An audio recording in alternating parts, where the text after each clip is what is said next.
Primetime Racing is back. It's a new season, and tonight we are in the Forest City, London, Ontario, for the 2026 Camluck Classic. And Mother Nature, she is cooperating beautifully here tonight. A clear evening. We're still in the 20s. The wind, it's been a little breezy, starting to die down. The track, though, is lightning fast as we welcome you in for our season debut of Primetime Racing. Hello everybody, my name is Mark McKelvey. So happy to have us back once again for another season. Joined tonight by racing analyst Bo Ford. And Bo, a beautiful night. Like I said, Mother Nature, she certainly delivered here this evening. Yeah, it definitely did. A fantastic crowd, as you can see behind us here. The weather this week in general has been awesome here in Ontario. We're going to kick it off too with what looks like an awesome group of mares. Absolutely. We've got 3 races coming your way tonight here on Primetime Racing, and it's all going to kick off with the Forest City Pace. After that, we'll have a preferred trot, and then we'll get to our main event. It is the Camluck Classic. But without further ado, let's take a look at the field for the 2026 Forest City Pace. A great group of pacing mares here as you get a look at the field of 8. Plenty of talent, a deep group, a competitive contest here. We were talking before we came on the air, Bo, just about the different avenues you could go. Who's catching your eye here? Yeah, you know, it's one of those fields you look up and down, you get, you know, the trailing post 8, Talk Curdy. He comes from the razor sharp Dave Maneri barn, gets a guy like Jason Bartlett down to drive. $365,000 made last year, has to overcome that trailing post. 7-hole, Let's Enjoy, winningest mare in Canada this year. She's coming in rock solid form. She gets King James to drive. And then you look at 2 others, Grit and Grace, unbelievable gate speed. She won 15 times last year, made $350,000. And then, of course, I like to round it out, the defending champion, Caviar and Crackers. She's one that if a speed duel sets up here, she's got a great closing kick. I know she did it on the lead last year, but she's one as a fringe player that I look at that may have an outside chance.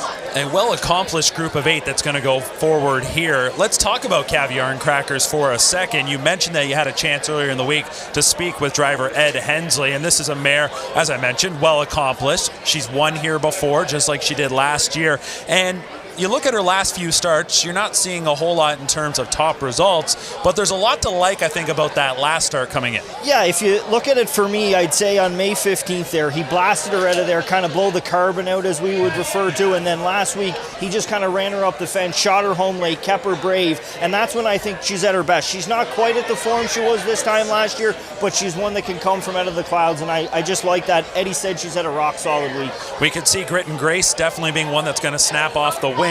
I like the number 8 Talk Curdy to me, but you mentioned about that trailing post and just how things are going to shape out for this one. Jason Bartlett, though, just a terrific 2025, and he's parlayed that into so much success already in 2026. And earlier tonight, he's already won a race here at Western Fair. So if there was a driver that's going to be able to map out that winning trip from the trailing post, I like my chances with Jason Bartlett in the 8 Talk Curdy to me. It's going to be a fun one here. We're wasting no time. We're jumping into the action. And as always, when we're here in London, we go up to the eye in the London sky for the call, that being Shannon Sugar Doyle. Sam Filion, Caviar and Crackers, Ed Hensley, Let's Enjoy, James McDonald, back to your spot, Talk Curdy to me, Jason Bartlett into the stretch. The final edition of the Forest City Pace. We'll see it as the so much more in 2027. Here they come. They're off! Grit and Grace to take them on out of there. Let's Enjoy, stepping on the outside, was second, pushing on through though. Raptors won. Secures a pocket ride here as they bend onto the backside. Grit and Grace will be the front end speed here tonight. Second best for Raptors 1. Let's Enjoy on hold in third. Gap slightly in fourth was Perfectly She. Coming ahead of Blinded by Delight. Going third to last was Talk Curdy to me. Back markers Lady Terra. Coming ahead of Caviar and Crackers. Opening quarter matching the bullet speed tonight. 26-4. Front ending and freewheeling here. Grit and Grace for Jody. Second best, the big long shot. Raptors 1. Here comes Let's Enjoy. And James McDonald puts this mare in play with a lap to go. A toe up for Talk Curdy to me. Fifth along the inside for Perfectly Chic. The half was over there in 56 seconds flat. Bending on to the 5/8 with Grit and Grace leading. Let's Enjoy trying to come to her. Raptors 1 still up there, plugged in second. Let's Enjoy faltered a bit through that bottom turn. Third, fourth and wide. Talk Curdy to Me. Then it's Perfectly Chic. Caviar and Crackers spotted third over. Back markers are blinded by Delight and Lady Terra. Here's 3/4. 1:23 and 3 could be track record speed into the final turn with Grit and Grace still on the lead. Let's Enjoy. Raptors 1. Cullen has a ton of pace, just no space yet as they make the swing. Grit and Grace on top. Raptors 1 set to get a shot here late. Talk Curdy to Me on the wide side. Caviar and Crackers coming late. Too late though. Grit and Grace from Manitoba, and Jody has her home and cooled. Second best for Raptors 1. Coming on to take third, defending champion Caviar and Crackers. Track record for mares, 1:52 and 2 belongs to Grit and Grace.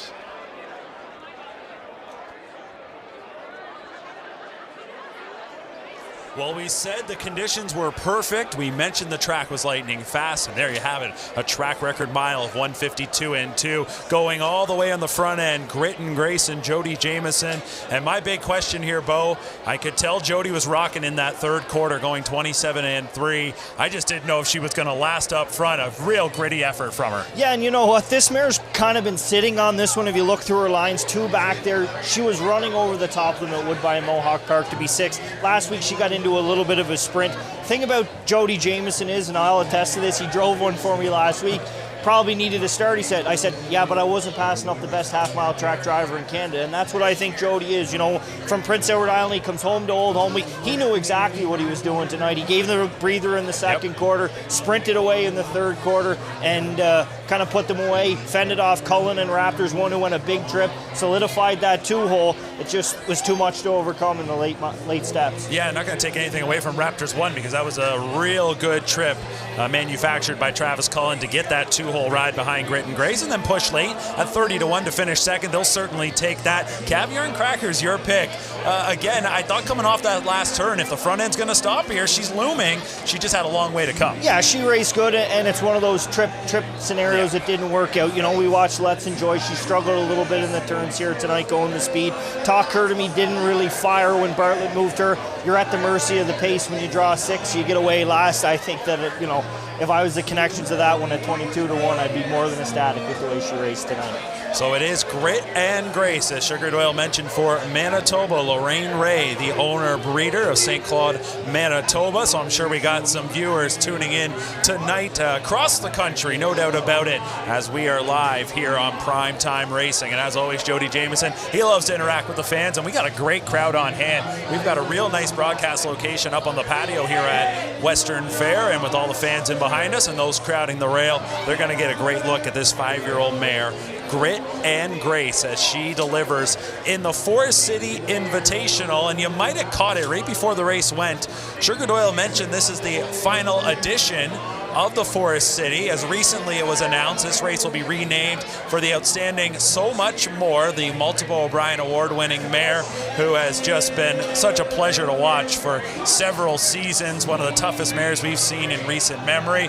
Fitting that they're going to name this race for her. I know her connections local here to the area, and last couple of weeks, I guess it was ago, she was inducted into the Western Fair Wall of Fame. So certainly very fitting this race will be renamed for her. Yeah, no question. That was a mare that started her ways in Prince Edward Island, came up here, you know, and just worked. She started here, right? I think it might have been in the Forest, or in the City of London at Classic the time, is where she started, and then it just kept snowballing and snowballing to be who she's become. I mean, she's a household name in harness racing around Canada and North America. So to have a race named after her, it's very fitting, and, you know, you still look at her right up to the end. She was still so game every night that she went behind the gate. Well, there's Greg Blanchard, and he's standing by with winning driver Jody Jamieson. All right, Jody Jamieson greeting the crowd here, and luckily Grit and Grace, she is a true pro, very well mannered. And Jody, you came in last year. She came into the race last year and was a bit of a surprise. Here, we'll let Jody greet everybody here. No worries, Jody. Enjoy it. This is what it's all about. Jody, I was going to say, last year she was a bit of a surprise coming into this race. This year, though, it looked like you had full confidence. There was no surprises with her this year. I think the only thing last year was I had the 7-hole, and I really needed to be Eddie got his horse off the gate good last year. He had an inside draw from me, and he let me go, and I had to let him come back around. But this year, everybody knows who she is now, and there was no sense taking any prisoners. I saw James out there, but I know that's a good filly. But they're all beatable when they're outside 4 turns. So I wanted to ask, was that the game plan as soon as the draw came out in terms of going to the front and trying to take no prisoners? I mean, in all seriousness, the game plan when Mike said he was bringing her up here was to go down the road, and that's what we did. And then we got the 4-hole, which is the beautiful draw here.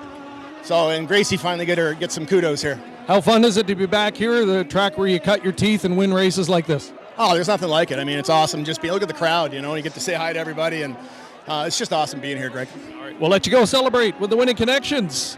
Grit and Grace, a Forest City Pace masterpiece, 152-2. Sugar. Right on. Thank you, Greg. Congratulations. Well, thank you so much, Greg, and great to hear from Jody Jamieson. You called him the best half-mile track driver in Canada.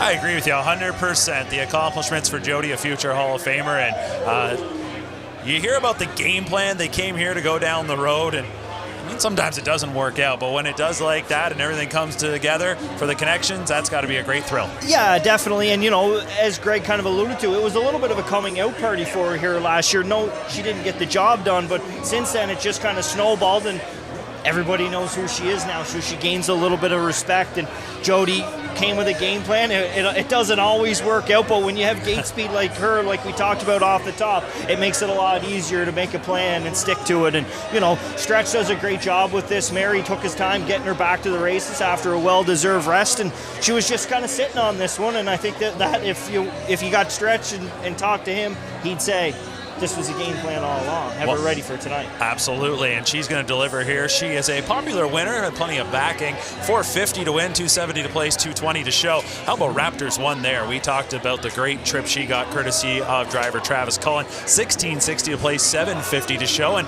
Caviar and Crackers, and she went off at a long price again, and there she is delivering a top 3 finish, $690 to show. $58 for that $2 exacta. So some good returns there and a great performance. In fact, it's a track record performance for Grit and Grace. She does have a career best mark of 149.3 and one of the best horses to ever come out of Manitoba. She's a daughter of I'm the Pied Piper for owner breeder Lorraine Ray. Michael Kwinowski, Stretch in the winner's circle. Of course, he had no sleeves on. He'll enjoy this victory. So let's bring you back to the desk here now and sort of reset. It was a rush of a start here as we welcome you to Primetime Racing. Mark McKelvey and Bo Ford. And Bo, bringing you in here tonight as our racing analyst. You've had a real nice run since coming here to Ontario and, sitting in front of the camera, obviously familiar with that as well. But talk a little bit about your journey and some of your recent racing success. Yeah, you know what, Mark? It's been a lot of fun, and, it's went really well. We're at a little bit of a low point here right now, but that's the business. You go through the highs and the lows, and the great ones can stick it out and find a way, and the other ones, well, it's all about the horses you have, the people you surround yourself with. I've been very fortunate since I've come here, to learn off of other people. That's what it's been all about, and I keep thinking back to a conversation, and it rings true on a night like tonight with Dave Maneri when I first came, and he's like, I want to be with the Ron Burks and the Pierre Engblom's of the world. Well, I came here to be with the Jody Cullens and the Dave Maneris of the world, and I think early on it came easy. Now it's a little bit harder, but it's been a lot of fun. I'm really excited to be here tonight and back on the desk. This is a very familiar thing with me from back home, so it's good to switch up the routine a little bit, still be involved with the races, but on the other side of it. Well, we're very happy to have you with us here tonight. And like I said, it's a sport that has its ups and downs. And when you peak and deliver those performances you're hoping for, again, it's a big thrill. So Bo's with us here all night. We're glad that you're with us all night as it is the 2026 Camluck Classic from the Raceway at Western Fair District. More coverage as we start to tee up the big race when we come back.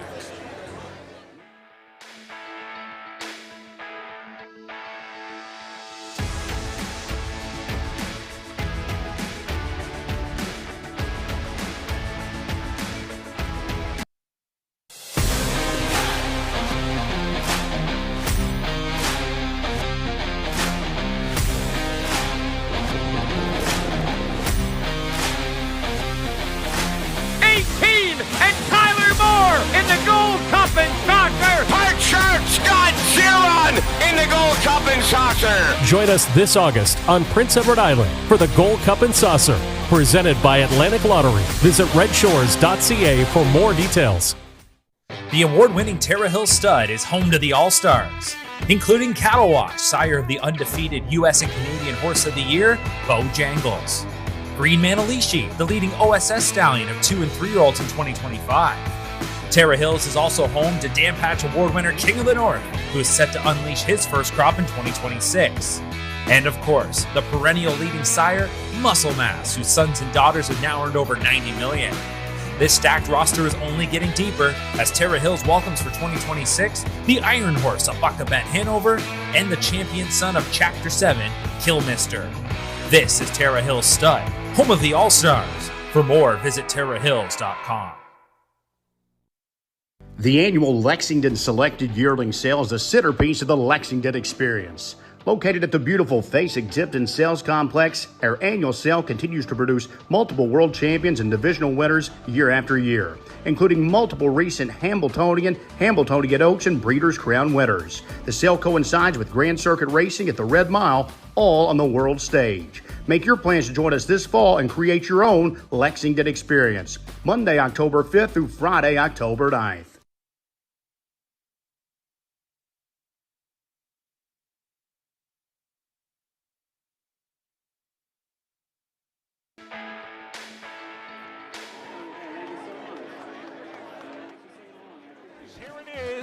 It is 1:23.3, track record speed into the final turn. Gia Surreal and so much more. They're going bridle to bridle, toe to toe. It's So Frisky sticking with them. Mystifying has come from last, and she shows up in fourth with 1/8 of a mile left to go. So much more. Gia Surreal, Mystifying for an upset. So much more. Rocking the white braid, she's home in the Forest City pace. McDonald on board for Beatson, 1:53 flat.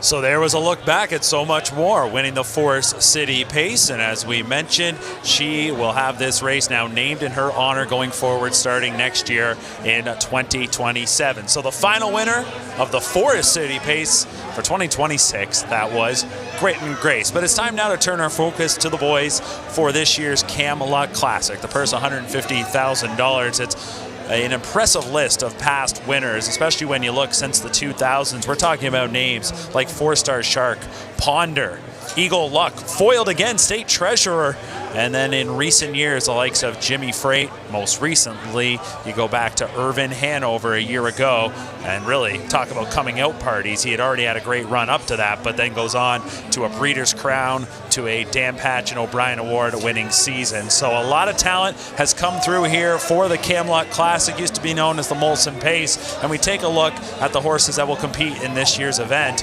And to no surprise, Bo, they have collected a great group of 8. It's an invitational. Sometimes you get horses that you feel like are fillers.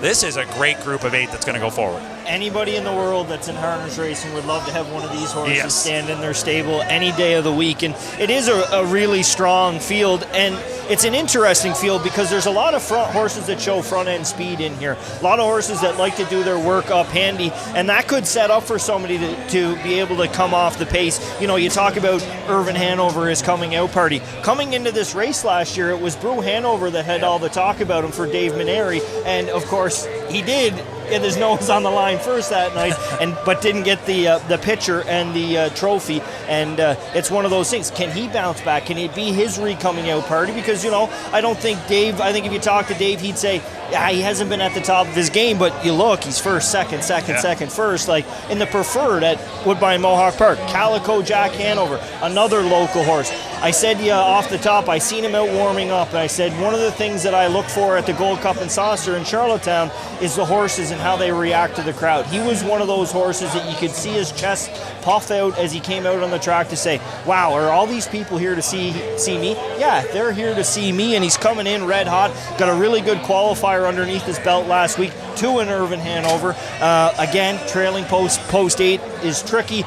but there's going to be a lot of gate speed. So there's a lot of strategic goes into this race leading up to it for the trainers and just as much as the drivers. That's why you see guys come into town like a Jason Bartlett, like a Dan Noble, and get these opportunities to drive in these big races because they're the strategic guys that can engineer these type of victories. As you were talking about Calico Jack Hanover, we had a look at him right in his stall, got a good look in the eye of a horse that has made over $500,000 in his racing career and proven in stakes contests on a half-mile track. It was last year that he won the Charles Juravinski Memorial, that race for 4-year-olds over at Flamborough Downs. He's been red hot this season to kick things off, and I'd be curious to know what Luke Blais' thoughts were for this horse coming into this year, because as much as we talk about the tough transition from 3 to 4, you have to think that transition from 4 to 5, especially a specimen like this, he could be poised for big things. Oh, for sure. I'm sure his hopes are strung very high on this horse. I've liked the way that he's managed him here early on. You know, he had Tyler Jones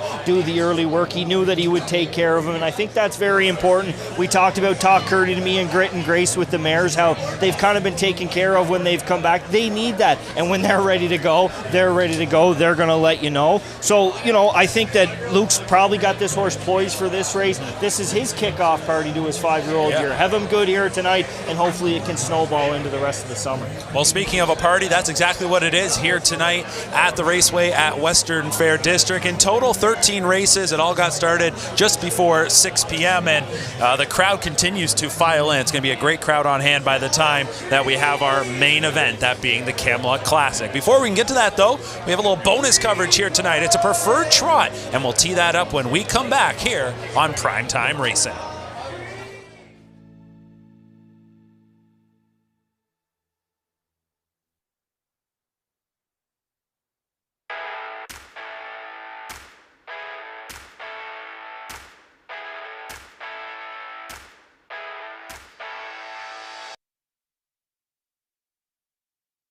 Canada's premier yearling auction, the London Classic Yearling Sale, returns this October.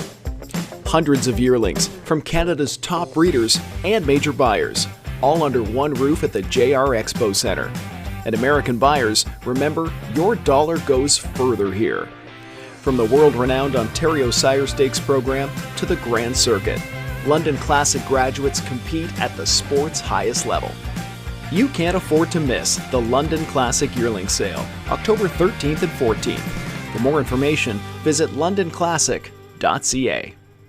Winbank Farm of Canada's home to 9 outstanding stallions, including Metro-based champion Captain's Quarters, who's new in 2026. Beach Glass, winner of the Meadowlands Pace and the last great son of Some Beach Somewhere, his first yearling crop sells in 2026. Lawless Shadow, an O'Brien Award winner and Meadowlands Pace champion, whose first crop sells in 2026. The Great McWicked, the richest pacing stallion in harness racing history, and two-time O'Brien Award winner Tattoo Artist, a winner on every size track with many stakes and track records. Also standing Better Than Cheddar, Betting Line, My MVP, and Trixton. For more information, it's winbackfarm.com.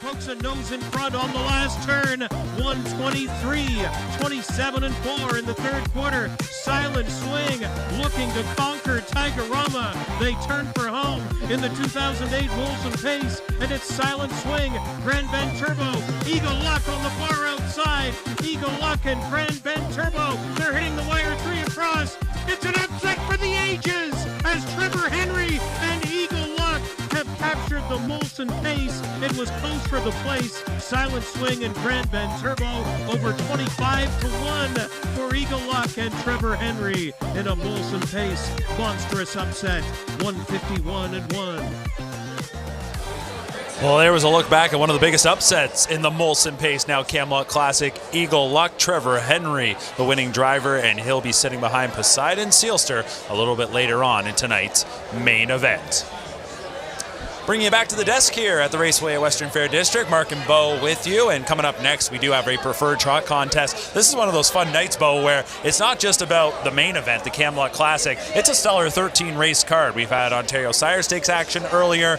We've had the London Classic yearling sales finals. And then we got a bunch of preferreds in the mix. We'll have the trotters here. And this is one of those races, Bo, that I'm always looking at the horses that are familiar to the grounds here. You get a couple coming from the big track, but for a lot of these horses, they butt heads week in and week out. Well, yeah, and you know what? You mentioned about good card here tonight. Whether you're a young guy or girl getting into the game, or you're a little bit older, these are nights that you want to be at the track and you want to be racing. If you're young, you want to be here to prove yourself. If you're old, you want to feel young again. Yep. And it's not about the purses, it's not about the great horses. It's about the atmosphere. It's one of those experiences. And the horses, they can vibrate off of that. That's why when I talk about Calico Jack Hanover, I look for those horses that thrive in that kind of atmosphere. It's the same as a really good hockey player or a really good athlete of any sort. If the more people around, the more they thrive. Our horses, our drivers, our trainers, our grooms are all the exact same way. Well, I go back to just a couple of weeks ago on the long weekend here in Ontario, and there was a massive crowd on Fireworks Night at Woodbine Mohawk Park, and I watched the guys come down the lane, 8,000 people screaming strong.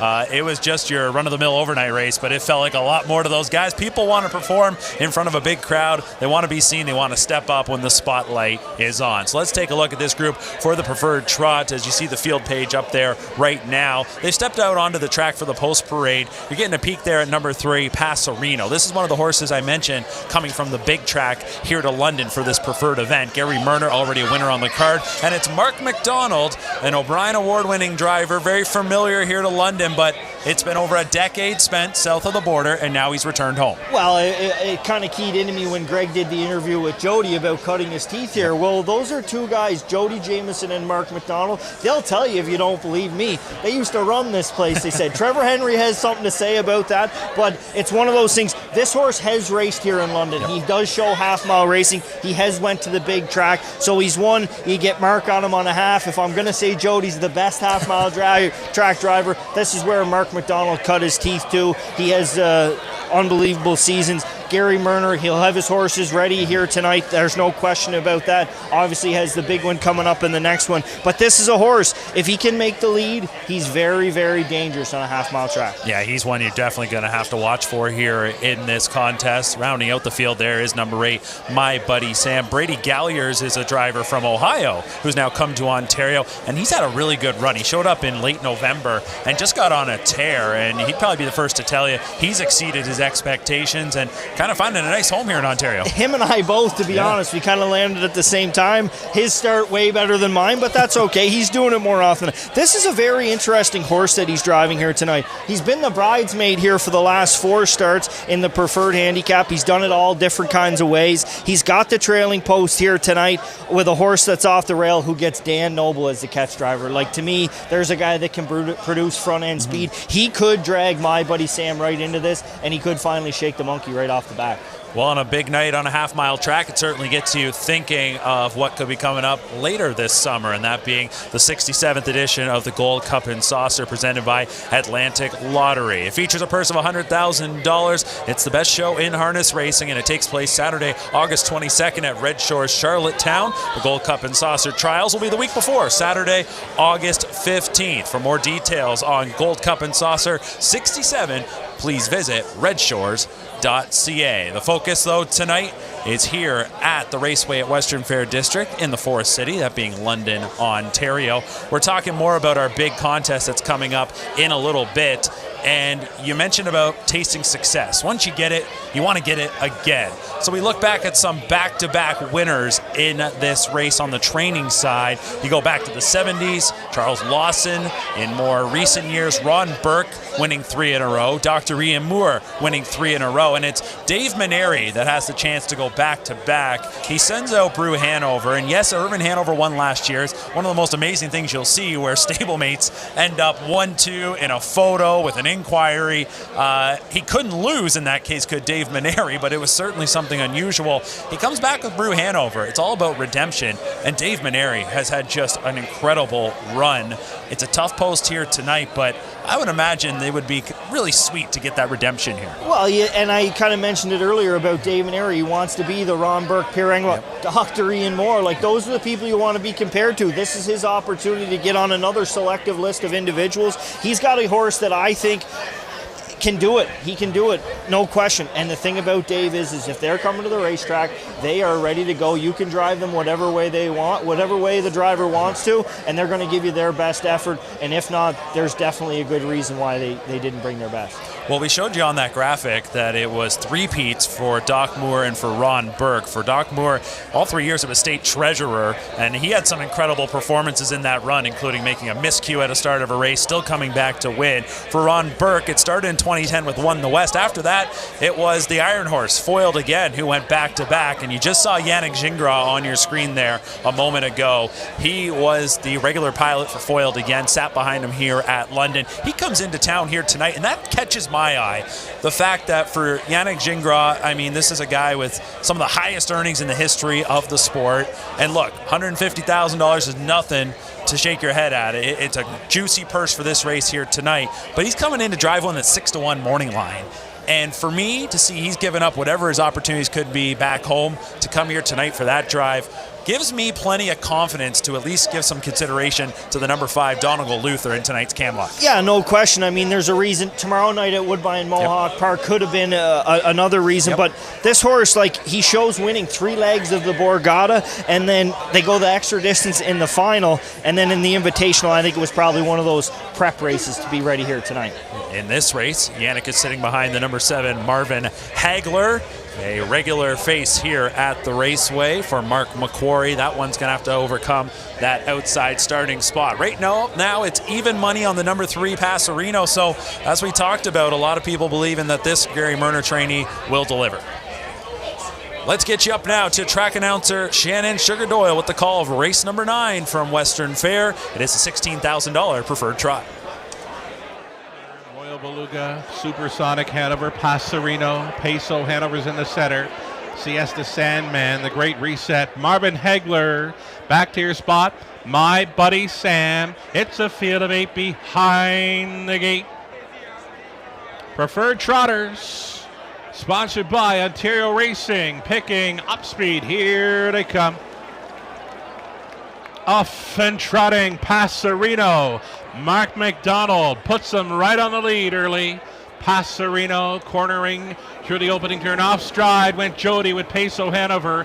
Peso Hanover has gone to a break, leaving Passerino a clear leader here by 3. Supersonic Hanover managing a 2-hole ride early, gapped off in third, though keeping it together. Siesta Sandman trotting from 4th is My Buddy Sam. 5th best away for the Great Reset. That coming ahead of Royal Beluga. Marvin Hagler is 7th, back down trotting, though trailing Peso Hanover. Quarter mile clocked in 28 flat. Passerino at 2-5 is the leading man. Passerino's going to come on down in front of this Camluck Classic Night crowd. It's Passerino showing the way. Siesta Sandman now in play outside in second. Supersonic Hanover continues in the top 3. Wide in 4th, My Buddy Sam. Half was clocked in 57-1. Passerino looking very comfortable here on his front end mission, and he shoved it into another gear with less than 3/8 left to go. Passerino lets it all hang out here on the backside. Final time, Siesta Sandman is second. 3 deep on the outside for My Buddy Sam. Not keeping up along the inside. 4th was Supersonic Hanover. Out there in 5th, Royal Beluga. Here's 3/4. 155-3. We could be watching back-to-back track records in London. Passerino still leading by now 6, make it 7 expanding lengths. Mark McDonald, bring him home. It's Passerino, the son of looks like a Chippendale for trainer Gary Murner, has got it by 7, make it 8. Passerino, watch the timer, here it comes. 154-3, track record for trotters. Passerino and Mark McDonald home and cooled.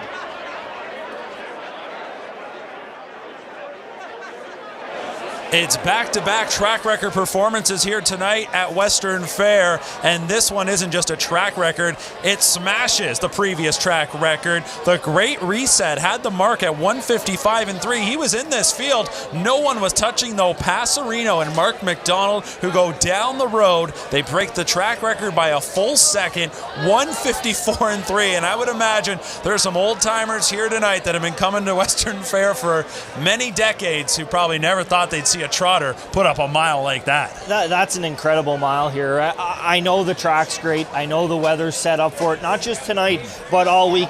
It's how effortless this horse did it. Like, you watch Grit and Grace, Jody kicked her into gear up the backstretch. Mark did the same thing, except he just expanded and expanded and expanded right now. Yeah, he chased him a little bit down the lane. He knew what he was going for, but, you know, this horse did it. And he crushed them. And on paper, it didn't look like it was going to be that easy, and it just was. Oh, that's an incredible performance. And I'd be curious to know from Mark McDonald there, it kind of looked like he knew we could put up a big mile here, top of the stretch, a couple slaps there just to push him on. But Passarino, like you said, was doing this rather effortlessly. He is a 6-year-old gelded son who looks like a Chippendale. And Gary Murner is going to pick up another win on the card. Mark McDonald back in Ontario. And I'm sure when he was thinking about returning to Ontario, you know, you want to get some work, but you probably want to make sure you're right in the mix again on nights like these. That's what he's used to. And here he is on Camluck Classic night, coming back to some familiar grounds and steering Passarino to a track record effort. This horse now 6 wins on the season. He's having a nice campaign. He's going to go over $50,000 in seasonal earnings, and just missed his last time out at Woodbine Mohawk Park. So this horse is sharp, and we'll see if he can do something even better off of this. I'm not sure he can, but hey, they got this horse in fine form right now. Yeah, he was excellent tonight. I think if you look close, I think the earplugs might be still in him tonight. That's how easy he did it. And for Mark, it's got to be a jolt for a guy like that. He had so much time off. He comes back here to essentially home. I know Prince Edward, but home is Ontario. It's where he did all of his winning. He had all of his early success. So for him to be here tonight, I'm sure he's seen a lot of people even in the paddock and around the grounds here that are old familiar faces. The same people that said, I don't know if it's possible for them to trot in 154.3 over this piece of dirt, but they just did. Well, I don't want to put the pressure on the older pacers when they come out in the Camluck Classic, but it's definitely on now after back-to-back track record miles here tonight in London. You've watched a couple special performances. Something tells me we got another special one coming our way in just a little bit. So the heavy favorite delivers. Passarino 280 to win. My buddy Sam, Brady Galliers, gets that one to a second place finish from the second tier, while Siesta Sandman and Tyler Borth, another driver who cut his teeth here in London, has gone on to much success, but he's been racing here throughout the season, and we'll talk more about this in a bit, but he's been winning here in London at a clip of close to 30%, so you always got to give respect to whatever he's driving here at Western Fair. So there are the results from race number 9, our final race before the big one. The Camluck Classic is our next race coming up here in London and on our season debut edition of Primetime Racing. We welcome you back to the desk. We're right in the thick of things here on the trackside patio. Mark McKelvey and Bo Ford. And Bo, when I think about the older pacers, I always think it's generally a very deep group and an invitational concept where you're trying to put together a quality field, one that's competitive. You just want people to be able to look at that and go, there's no slam dunk. I don't know about you, but I don't see the slam dunk here in the Camluck. No, there's horses that are coming in prime form. There's horses whose form maybe don't look as great on paper, but guess what? If that form comes back here tonight, they have more, like, let's just look at the old horse, Poseidon Sealster, newest millionaire among the field. He gets a trip, you're telling me he can't win? You're right, he can. We'll see what happens. It's the Camluck Classic, our next race here on Primetime Racing. We get you set up when we return. Passarino, 154.3, a track record in the preferred trot.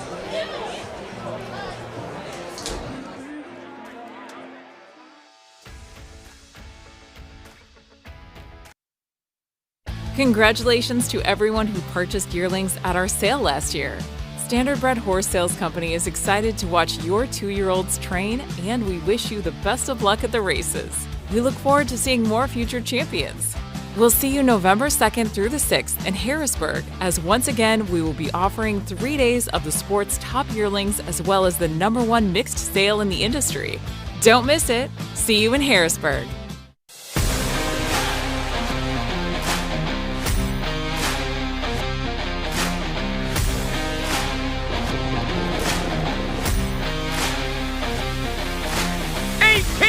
And Tyler Moore in the Gold Cup and Saucer. Hart Sharp Scott Zeron in the Gold Cup and Saucer. Join us this August on Prince Edward Island for the Gold Cup and Saucer, presented by Atlantic Lottery. Visit redshores.ca for more details. A showcase of the finest 3-year-old trotters in the nation, the Hambletonian Stakes was first contested at the Syracuse Fairgrounds in 1926. Away from the rest of the field, it is Guy McKinney to win the first Hambletonian.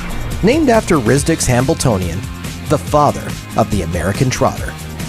In 1981, set against the backdrop of New York City, the Meadowlands Racetrack at East Rutherford, New Jersey became the latest and longest running host venue, the urban stage for the most memorable moments. And he's pouring it on. McLovell has won. Here's the finish. Too close to call. Operation Hambletonian complete. It's Muscle Hill 150-1, equaling the world record. 10 horses, $1 million, and a dream to be the best.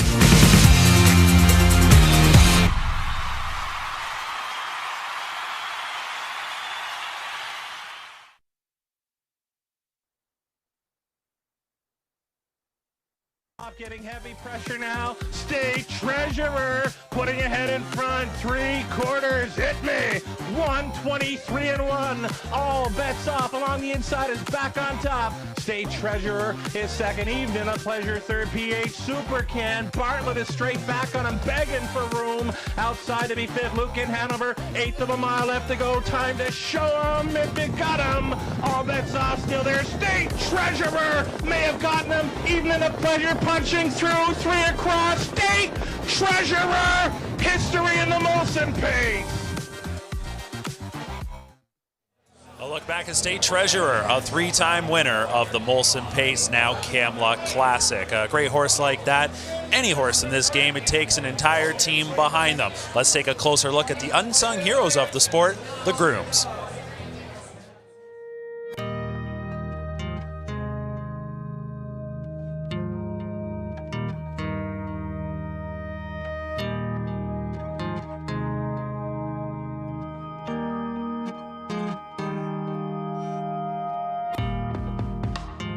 Long before the crowds arrive and the gates spring open, the workday has begun.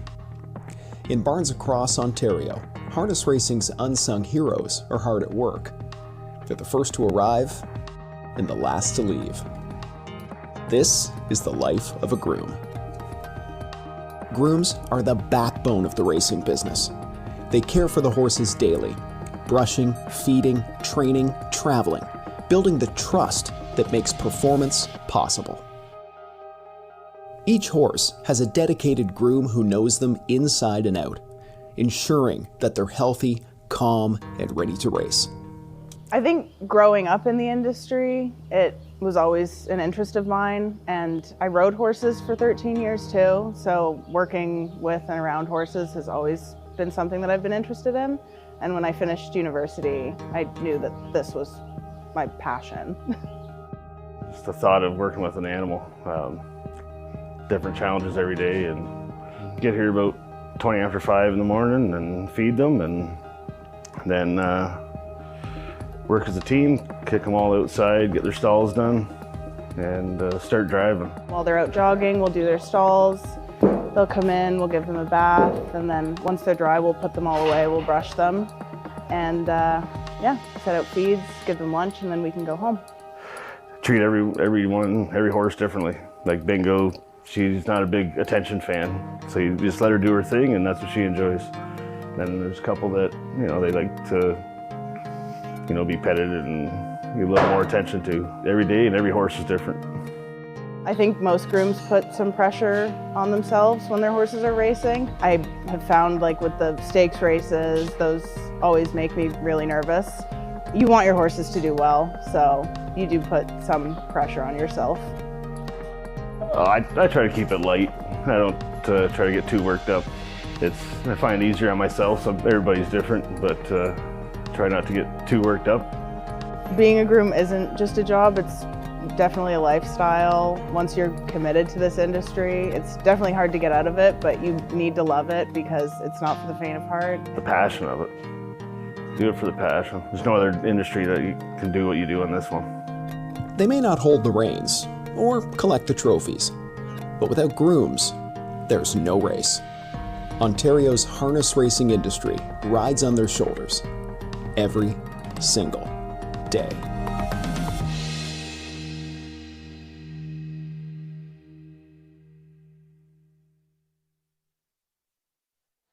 Always great to show love for the grooms, Bo. You know it takes an entire village just to get one racehorse to the track. Behind every good horse, there's a good trainer, a good driver, but most importantly, it's 95% of good grooms.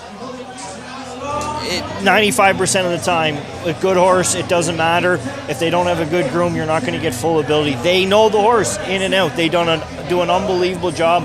If you have a good groom, you're that much closer to success. You look at all these horses that are standing in the paddock that we're getting a look at, and every trainer's going to tell you they got a top-notch groom on each one of them. I always get a kick sometimes out of talking to some grooms, and you say, oh, who's your favorite horse in the barn right now? And they tell you one that you've never really heard of. It's not one that's had all that kind of success. And then others will talk about horses like these, the ones that are racing in big stake events like the Camluck Classic, where they all hold a special place in their heart. We're taking a look as we go down the row at the starters for this year's Camluck Classic. It will be a field of 8, as always. Here at Western Fair, it's 7 on the gate, 1 in behind, the 8 Calico Jack Hanover from the second tier. So as you get a closer look and we take you behind the scenes, we are going to step aside, and then when we come back, it'll be time for the post parade, and we'll see the horses coming out onto the track. $150,000 is on the line for the 2026 Camluck Classic. Post time nears.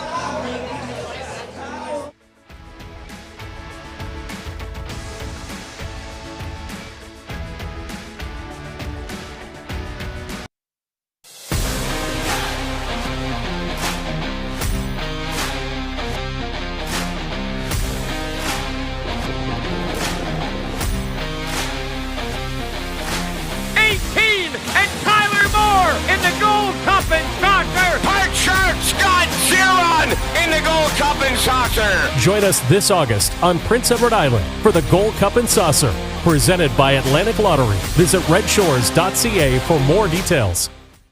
The award-winning Terra Hill Stud is home to the All-Stars, including Cattle Wash, sire of the undefeated U.S. and Canadian Horse of the Year, Bojangles. Green Manalishi, the leading OSS stallion of 2 and 3-year-olds in 2025.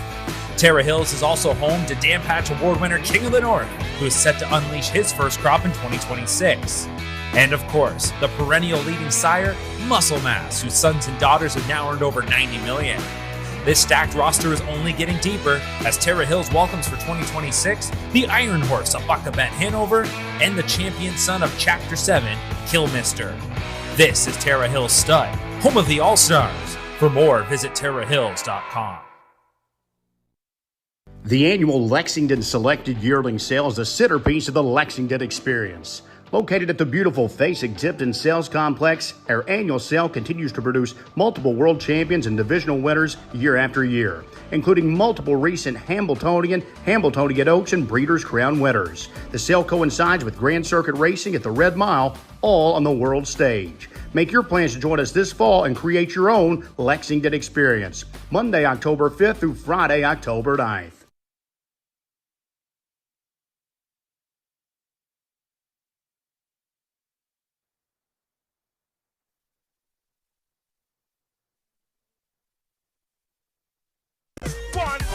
And 3, they're all still in it into the final turn. Bit of a legend still there. Evening of Pleasure at 13-1, getting a dream journey. Sunfire, Blue Chip shaking late. Loose for McDonald here as they make the swing. Yeah, show him if you got him, you betcha. Bit of a legend still there. Evening of Pleasure and Sunfire, Blue Chip. Bit of a legend comes home to win the Molson pace. Strapped in for Triton, second best. Evening of Pleasure, then Sunfire, Blue Chip, Rockin' Ron, Rockin' in Heaven, Clear Vision, Fool Me Once, Night Pro 151. Well, another trip down memory lane, and it is almost time to make some more memories in the rich history of the Camluck Classic. The call to the post just happened. The horses are starting to step out onto the track for the 2026 edition, and with that, we will meet the field. And kicking things off will be an Ohio Invader.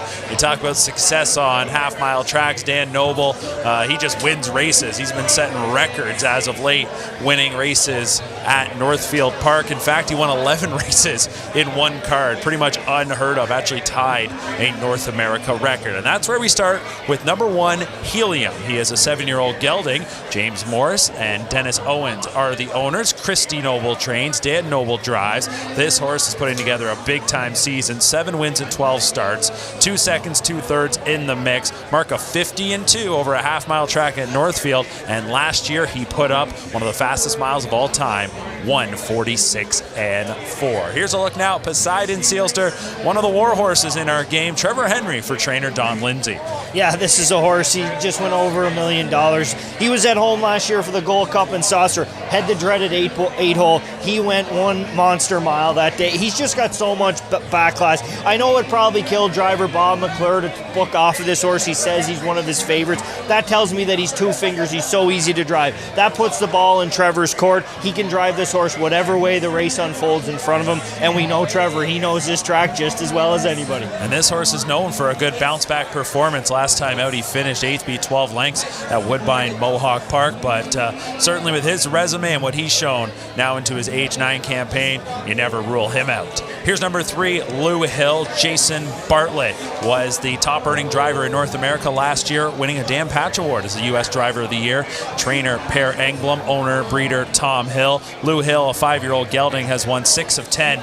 9 of those 10 starts, he's finished in the top 2. He's coming in off an invitational win at Yonkers, another horse that loves the half. That win jumps off the page to you. Like you talk about a horse coming in fine form. 150, 26-3 over Yonkers. That is cooking it. And this horse, you know, Jason Bartlett, he's been out here a couple of times here. He probably has a real good feel. Per Engblom, another guy, just wins races. So I think this is one of those horses that is coming in, showing fine form. So we'll see what he can bring to the Western Fair District here tonight. Next up is number 4, Chase H. Hanover. Tyler Borth will steer for trainer Corey Stratton. 2 wins in 9 starts. Another horse that's been racing primarily at Yonkers, was competing in the Borgata Series, where he chipped away over the course of that series. Hasn't had too much success getting to the winner's circle in those 9 starts until most recently. So he's coming in off a win. He's a horse ready to go. It looks like Corey Stratton took that horse to the Poconos for braving it up for this race, and it probably didn't go the way he had hoped. He's parked over a half in 55-3, 26-2 out of the 6-hole. He's still able to hang on and win, and the big thing with these horses, with one that's made $408,000 just last season, if you can get their confidence ticking back in the right direction, that's where their form can start to come into play, and this may be a horse that likes Canada Air here tonight. Next up is number 5, Donegal Luther. This is a horse bred in New Zealand and just recently came to North America in January. He raced in the Borgata, did make the final, won a few of the preliminary legs. In fact, he won 3 of them. 3 wins in 8 starts, trained by Jared Bayco. Yannick Gingras will drive. Fun fact here, I actually ventured down under to Australia at the end of last year, and this guy happened to be racing. The one night I went to a track in the 2 weeks, he was in the open pace that night at Menangle. And hey, we both made it to London here in late May. We'll see what Donegal Luther could do, but I love that Yannick Gingras coming in. Tells me he thinks something of this horse. Yeah, he's going to come in with a purpose. You see it through his lines too. He does his best work when he can get up through handy to the lead. A horse that looks like last time out, maybe they just said, okay, we're going on a road trip here. We'll just stick him to the cones. Hopefully he paces through the wire. Another way to braven one up and have him ready to rock and roll here today. You have to give a look here to Lou's World. He's 22-1, but it's Mark McDonald and Gary Murner. We'll see if they can come right back after the track record effort by Passerino. I said it earlier about any one of these horses you'd love to have in your barn.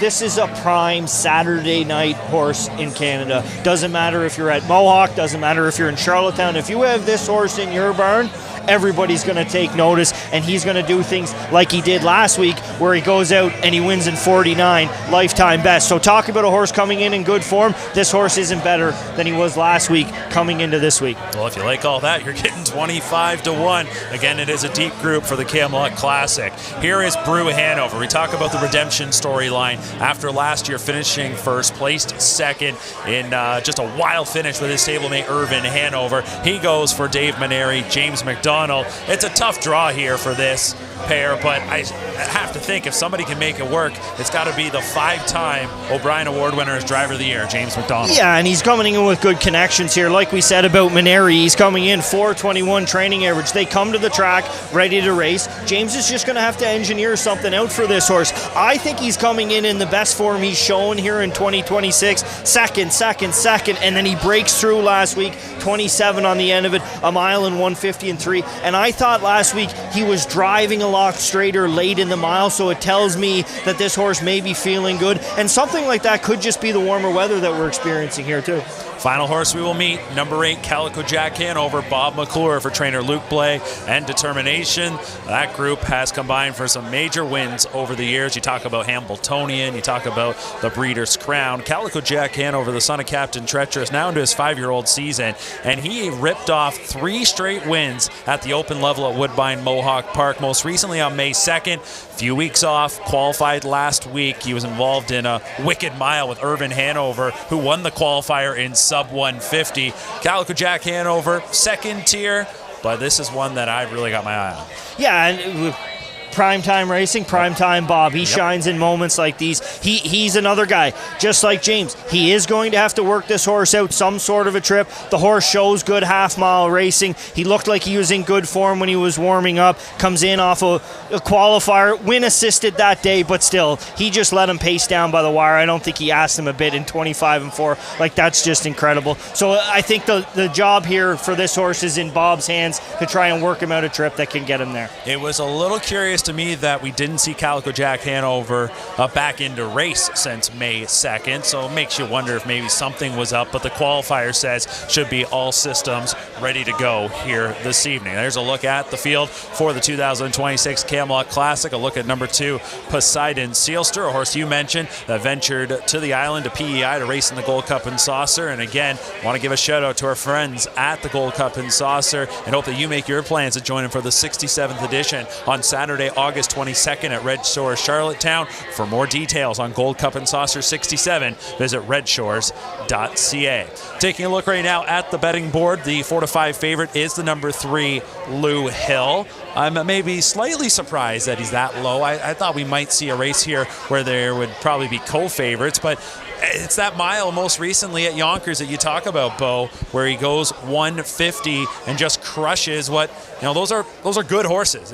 Maybe you could say this is a bit of a deeper group here tonight, but that's still a good group in that invitation at Yonkers. Well, I think the other thing that sticks out for me about the rail horse, Helium, it is a bit of a stale date, like May 10th, at least with Calico Jack. He has that qualifier. Not going to question the ability of Christy and Dan Noble here. Like, they obviously have this horse ready to go. But as a punter, you may lean on a little bit of lenient side where a horse like Lou Hill comes in on a date like May 18th in 150 over Yonkers. I think that could be something that may be playing into this. Just the most recent date on Helium. It looks a little stale on paper, but I'm sure he's ready to go. Helium, in his victories as of late, back-to-back wins at Northfield in their open. The runner-up was Hullabaloo, a past winner of the Camluck Classic. In fact, Hullabaloo and Louis Wall won it back in 2024 in a time of 151-1. So familiar foe there, or at least one that we are familiar with here in London.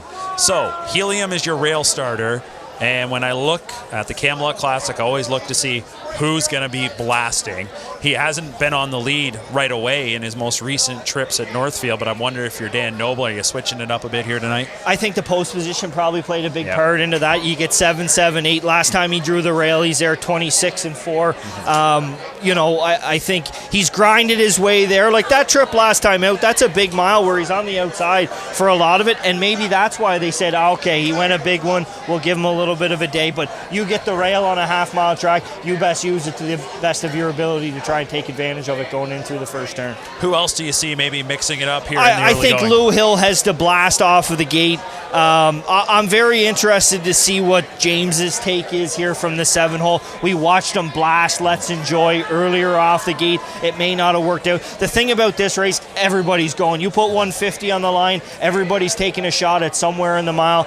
You know, you look back to other half-mile races, sometimes the worst spot you can get to is to the rail. Just kind of float, stay to the outside. Hopefully the trip works out. Hope your horse is good enough. But I do see 1-3 blasting for sure. I think Trevor's got to try and hold position and just see where Bob is as they go through that first turn. Yeah, that'll be interesting to see where Calico Jack Hanover and Bob McClure end up, if they can sort of stick to Helium kicking out of there and get themselves into the upper mix, at least into the top half of this group. Then the question will be, like you said, do you have some rivals parked outside? Is there just some that sit out there? And what kind of lane might Bob McClure be able to find? He might have to do some stick handling and maybe do a little praying, hoping for something to open up. Yeah, there's no question about it. I mean, this is going to be a great race. Obviously, it's the big showcase here, so everybody involved is here for this one right here.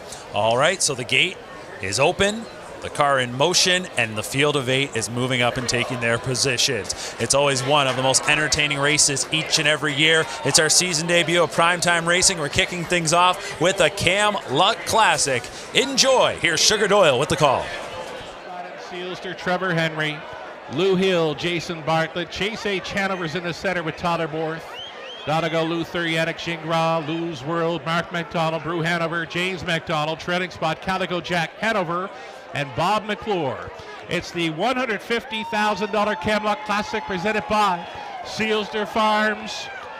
They're off, it's on. Lou Hill all up on the outside looking for the lead. Protecting his inside lane is Helium.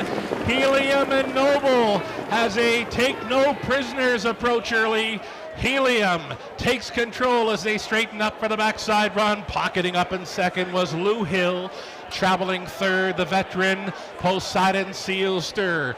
Away in the 4th spot, we've got Donegal Luther. Then it's Chase H. Hanover. Going up a third to last was Calico Jack Hanover. Back markers, Lou's World, Brew Hanover. Opening quarter, the bullet tonight, 26-3 for a fired up Helium for Noble. At 4-1, just coasting now at 3/8 completion, unchallenged. No takers here just yet for Helium, showing the way up to the halftime station. It's Lou Hill in second. There goes Donegal Luther, activated from 4th. He's now battling on for the deuce against Lou Hill, following up a halftime of 54-4. Helium driving on. Helium for Noble. Now to deal with Donegal Luther attacking first up. Lou Hill is in the pocket third. Poseidon Sealster not far off in 4th. 5th and wide. Calico Jack Hanover. Then it's back to Lou's World along the inside. Chase H. Hanover. Nothing yet from Brew Hanover. Over 3/4. 122-4.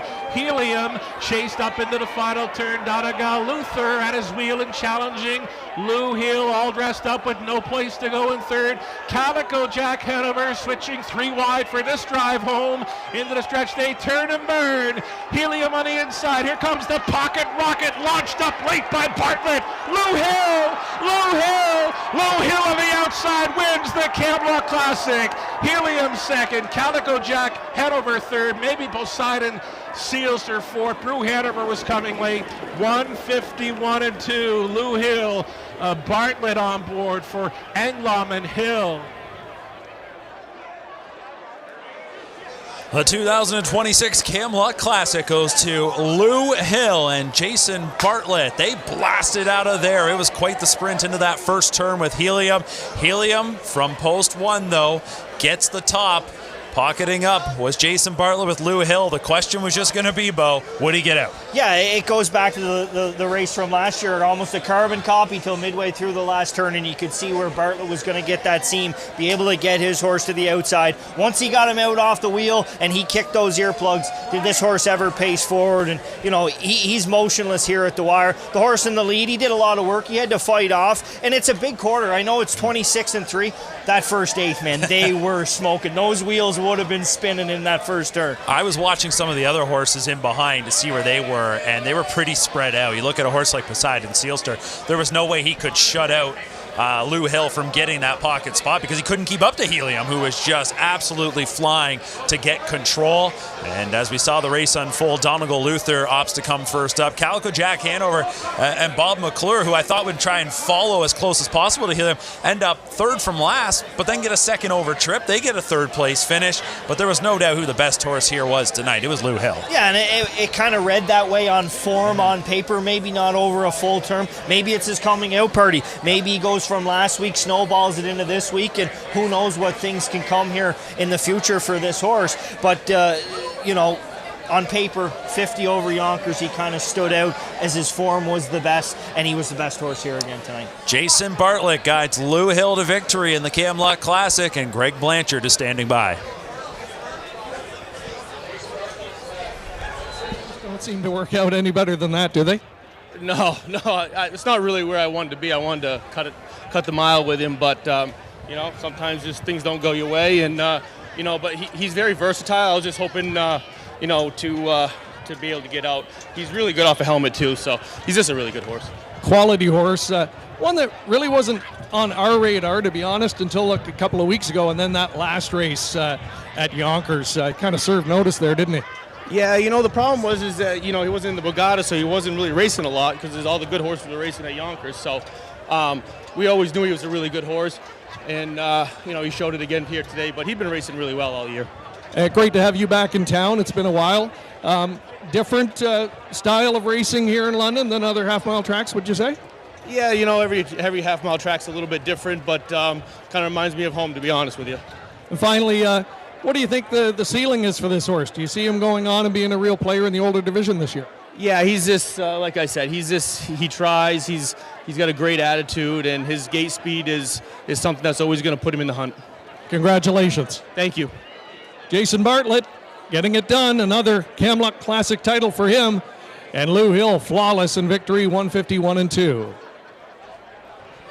Well, I can hear just the confidence in the voice of Jason Bartlett and how highly he thinks of this horse. And yeah, the trip didn't go exactly how he had envisioned, but nonetheless, they get to the spot they wanted to be, that being the winner's circle. And it's interesting to hear him talk about where this horse was stacking up coming into this race with just the fact that he wasn't eligible to the Borgata. It's a great point that he brings up because the Borgata takes a lot of those open level horses in New York and Pennsylvania for several weeks, so you got to try and find your racing spots. Yeah, and you know what?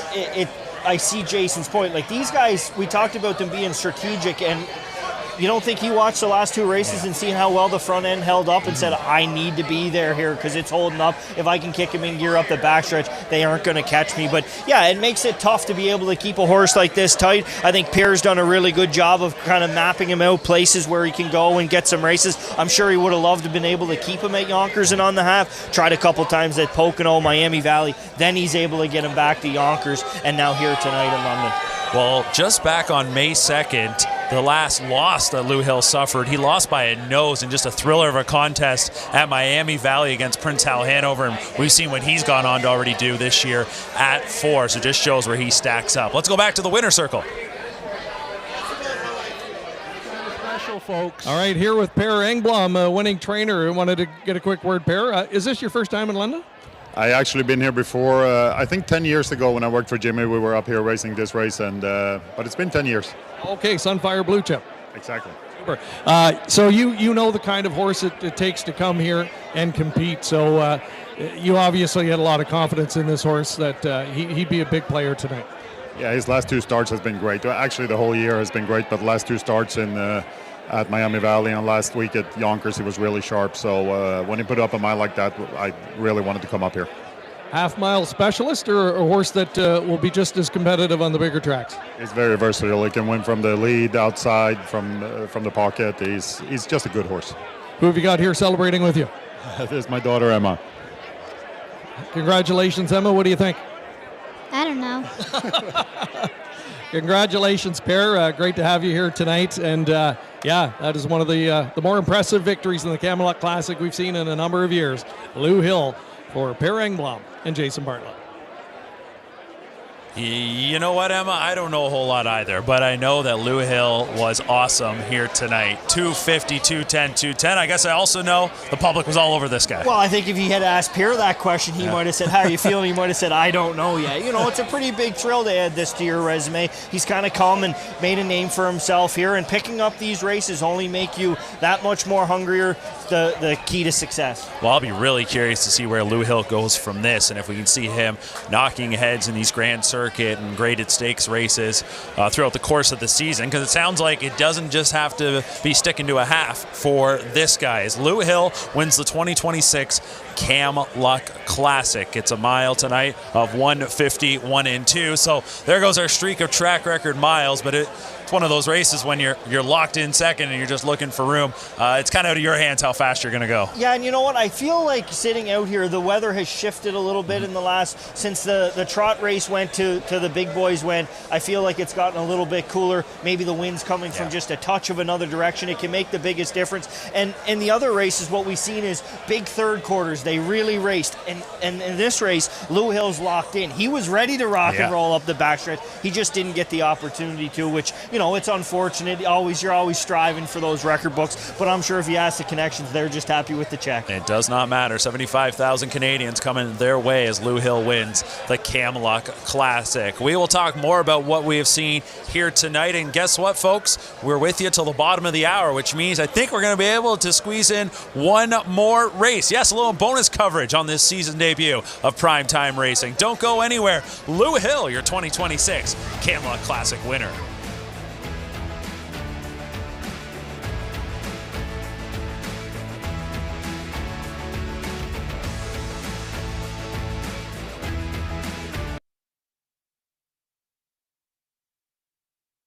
Canada's premier yearling auction, the London Classic Yearling Sale, returns this October. Hundreds of yearlings from Canada's top breeders and major buyers, all under one roof at the JR Expo Centre. And American buyers, remember, your dollar goes further here. From the world-renowned Ontario Sire Stakes program to the Grand Circuit, London Classic graduates compete at the sport's highest level. You can't afford to miss the London Classic Yearling Sale, October 13th and 14th. For more information, visit londonclassic.ca. Winbank Farm of Canada is home to 9 outstanding stallions, including Metro-based champion Captain's Quarters, who's new in 2026. Beach Class, winner of the Meadowlands Pace and the last great son of Some Beach Somewhere, his first yearling crop sells in 2026. Lawless Shadow, an O'Brien Award winner and Meadowlands Pace champion, whose first crop sells in 2026. The Great McWicked, the richest pacing stallion in harness racing history, and two-time O'Brien Award winner Tattoo Artist, a winner on every size track with many stakes and track records. Also standing Better Than Cheddar, Betting Line, My MVP, and Trixton. For more information, it's winbackfarm.com.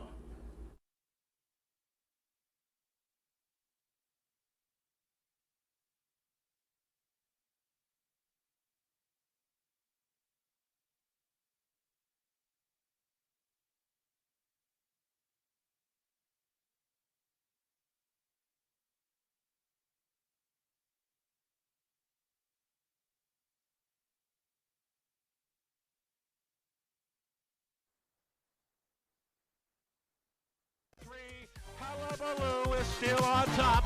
Blue Hunt tried to come to him. Poseidon Sealster saving ground along the inside. Boy drive, Hanover took the high road. They make the swing for home. Show him if you got him time in the Camluck Classic. Hullabaloo still there. Line drive, Hanover. He's coming to him. Hullabaloo needs the line. Line drive, Hanover. Hullabaloo. Wall for Burke. Take it all the way at 151 and 1. Line drive, Hanover. Second best. So Hullabaloo, 28th career victory. 151 and 1 over London.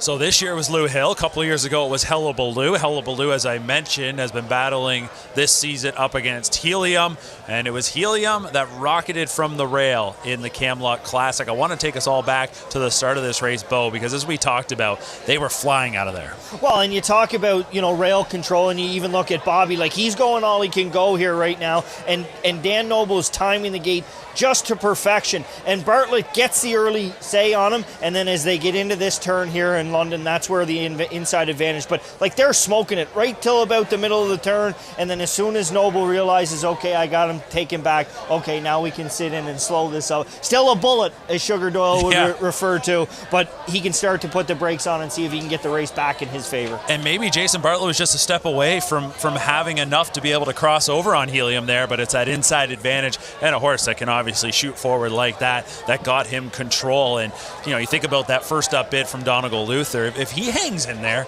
Lou Hill doesn't get out, and we're potentially looking at Helium winning this race. Yeah, and you look at the whole race from a whole. We talked about James and Brew Hanover having to try and work something out. Well, he doesn't fire. He's away right at the back. Poseidon Sealster, he's able to get a trip behind the horses that were first and second. What happens? The old boy shines through and he finishes fourth. Calico Jack's got to work so hard up the backstretch to try and get into play. It just, when it sets up that way that the first over cover doesn't drag you quite as much as you need it to be, you just have to work that much harder. And when you're racing good horses and they know they're good horses, if they get just a breath of fresh air where they know, okay, I'm pretty much home and cold, they'll dig even deeper for you. Well, look at the hole Bartlett's got here on Lou Hill, and he's just waiting for that room to open up. And as Donegal Luther starts to fade away, there you see him angle out. Calico Jack Hanover, it's tough here. Second over might sound like a dreamy trip, but it's something about London here when you come 3 wide off that last turn that you just kind of lose some ground. And you know what? Big horse. Yeah. I know he's great gated and he gets around this track,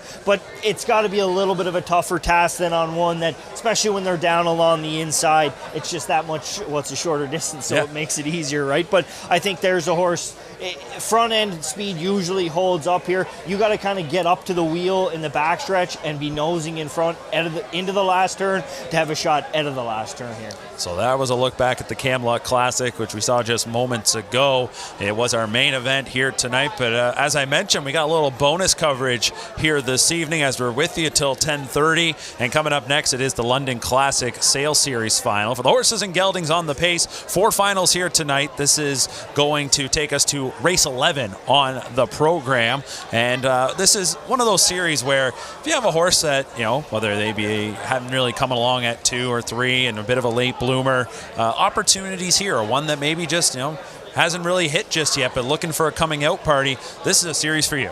Yeah, this is Skip the Honey series here right now. He's the lone 4-year-old in the field. He's been absolutely dominant since he qualified here. I mean, he win by 8. There was a little bit of confusion in that race where they got hooked up in behind him. But even last week, like he uses different tactics. He wins by a length in 3/4. Rooney has him shut down at the wire. For me, it's his race to lose here tonight. There's a couple of them that can give him a shot. The one horse being Twin B Bet on it. I thought this horse raced really good. He bounced back after the week before. I think he was going to be second to him the week before. He draws the coveted rail position. If Cullen can get him into play, he may be able to dictate how Garrett has to control his own fate in this one. $40,000 is the purse here. So again, this is a nice series if you got one that fits and you take an opportunity to come over to the half mile over. For some of the locals, this is something that they're always aiming for, but you will see horses too that have been trying it out on the big track and it just hasn't really developed for them yet, where they'll slide over and take a crack at this. So it is to be a field of 8 for this final in the London Classic Sales Series, of course named for the London Classic Yearling Sale that happens every October right across the road at the Western Fair Agriplex. So as Bo pointed out, this one looks like number 6 Skip the Honey's race to win, but as we know, they got to race it. They're heading out onto the track, and when we come back, bonus coverage here tonight on Primetime Racing.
The inside, here comes the pocket rocket, launched up late by Bartlett. Lou Hill on the outside wins the Camluck Classic.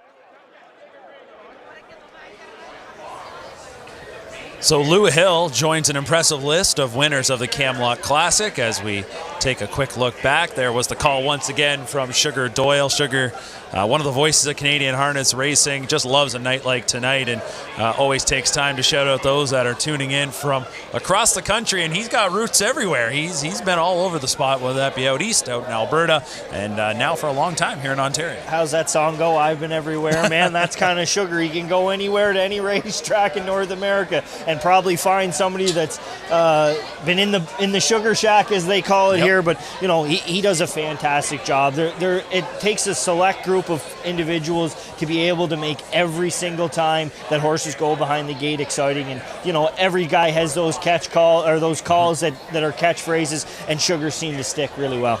Well, I'll say this. When you think about it, the racing season here in London starts generally very end of September, first week of October, around there, and then runs through until tonight. And then they're down for the summer. So there's a lot of nasty nights through the winter, and I know, hey, up in the announcer's booth, it's pretty cozy and warm, but dragging yourself there night in and night out, you're dreaming about nights like tonight. Exactly. Yeah, you know, you get up there in the middle of January, you tell me how much fun it is, but he loves it. It's the same as any driver, trainer, groom that has success in this business. They love what they do, they love the animals, and they love the show that they're able to put on. Well, with this being our season debut of Primetime Racing, we're excited that coming up next week we will be able to unveil our entire 2026 season schedule. But I can tell you this, we are going to have coverage once again of the 2-year-old qualifiers at Woodbine Mohawk Park. It's the Rookie Showcase on Primetime Racing, going to be available on all the streaming platforms and here on Game Plus, and that's all going to kick off this Thursday. So lots to look forward to coming up. Not just in terms of the 2-year-old qualifiers, but hey, more of the big races. They really start to kick into gear. This really is the kickoff to Camluck Classic. Yeah, 100%. This is the exciting time. All these people that have had young horses, they've put their winter into them, and a tough one if they've been here in Ontario. But this is where we start to see the superstars of tomorrow, the Bojangles of the world. This is when they start to come out to party and show what they're really. A lot of broken hearts this time of year, but there's some surprises that can come out of the woodwork as well. I just enjoy thoroughly those 2-year-old qualifiers and getting to see the stars of the future and seeing who catches your eye. And it's interesting. Sometimes you get to a race like the one we're seeing coming up, and I remember some of these horses when they were baby racing, and you know, some they stick in your mind, others under the radar, others again catch your eye, maybe don't go on to that success. Last year, for example, though, Bojangles was one that right away we went, holy smokes, who's this? Dr. Ian Moore was even driving him in a baby race, right? This isn't one of those cases where this was one that you knew going in. It was just, hey, he made an impression right away, and sure enough, he was the real deal. He is the real deal. And, you know, we talk about the kickoff. The North American Cup is one of those ones that are right around the corner. And I'm sure, you know, a crowd like this, we've seen the crowd he's been able to drive. But, like, that's what makes racing great. A horse like that is phenomenal for the sport. It just allows it to grow to realms that you may not be able to touch. But everybody loves a winner, Mark. They do. They love a superstar. That's what we've got here in Bojangles, who's 15 for 15. Not racing this week, a week off after starting his season 3 for 3, and then he'll head into the Pepsi North America Cup eliminations coming up next Saturday night. There's a real talented horse south of the border in Indiana named Odds on Mr. Mamba. There's also 10 Cup eligibles racing tomorrow night in the Grade 3 Some Beach Somewhere Stakes, including Brandon Boulevard, who last year in the Breeders' Crown elimination at Mohawk, he went 48-4. He's the first 2-year-old ever in Canada to break 149. Unfortunately for him, Bojangles just bested his record a week later. Exactly, and you know what? That's the prep race, right? Yep.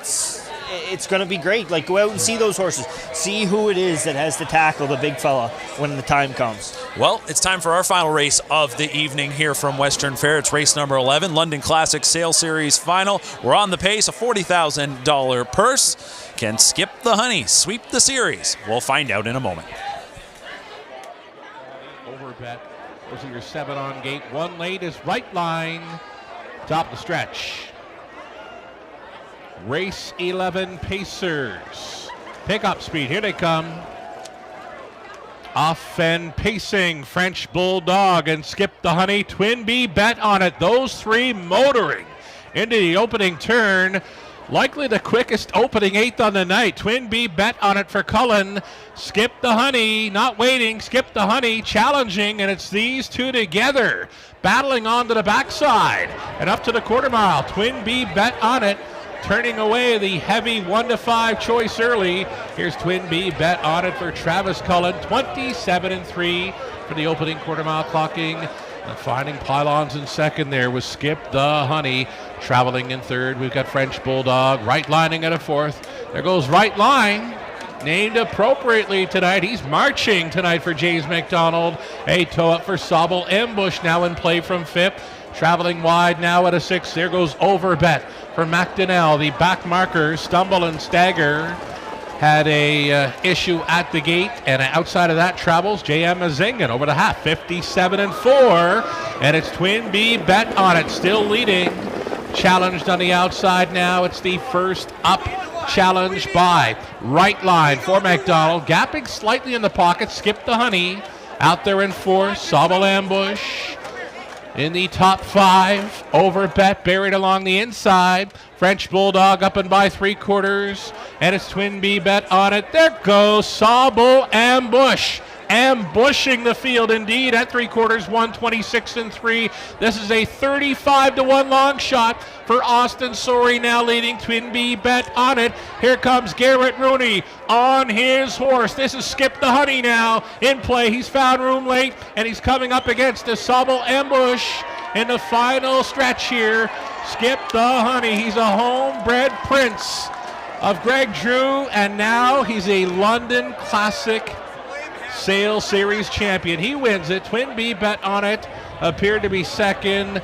Then the Sobel Ambush was there with Overbet. 155-4. Skip the Honey finds a way once again to remain perfect in 2026.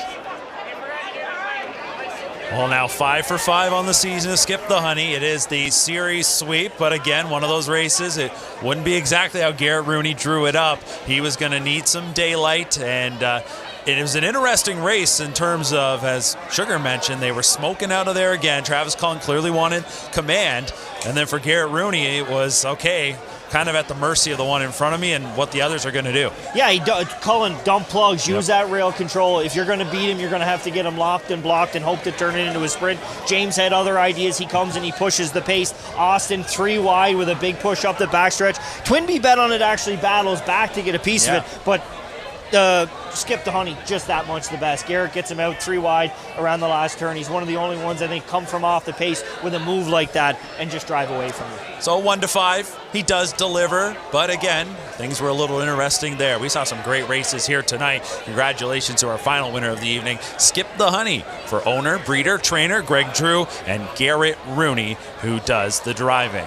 So that's going to put a bow on our season debut of Primetime Racing. Another wonderful night, as it always is, for the Camluck Classic here at Western Fair. Bo, we appreciate you joining us here tonight. Hopefully enjoyed being on the desk with us, and any final thoughts on what we witnessed here? No, just these are what nights in harness racing, they're the key signature nights. It's what it's all about. It's the atmosphere behind us. It's the horses coming out to play. There's a great shot of a horse that came out to play. 3/4 of that is what that horse experienced here tonight, and feeling the vibes in the paddock and everybody being engaged and happy and positive. And it's just been a great night to be able to be here. First time I've got to experience this night, so it's been good. Well, we're glad that you joined us. We really appreciate it. Hope to see you down the road. And we know we're going to see you down the road coming up this Thursday. It is our debut of our rookie showcase for 2026. We'll be up at 9 a.m. So get that coffee, get that breakfast, and make sure that you tune in. But our season is underway, and it started with a bang. Lou Hill, Jason Bartlett for trainer Per Engblom add their name to the past winners of the Camluck Classic. They take the 2026 edition. Thanks so much for joining us. We'll see you coming up on Thursday for the Rookie Showcase. You've been watching Prime Time Racing.